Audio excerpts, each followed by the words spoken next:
तुम्ही नक्कीच हे अनुभवलं असेल. जर एखादं बी जर एका डांबरी रस्त्यावर किंवा सिमेंटच्या रस्त्यावर पडलं तर ते उगवतं का? बिलकुल नाही. त्यासाठी पौष्टिक जमीनच असावी लागते. बरोबर.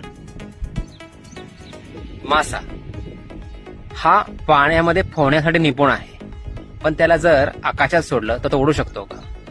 त्याला पाणीच हवं, तर तो त्याची कर्तबगारी दाखवू शकतो. पक्षी ओढण्यामध्ये निपुण आहेत, पण त्यांना पाण्यात सोडलं तर ते आकाशावरच भरधाव वेगाने उडू शकते. तसंच आपलं यश हे आपल्या योग्य जागेवर किंवा विचारांवर किंवा त्या कृतीवर अवलंबून असतं.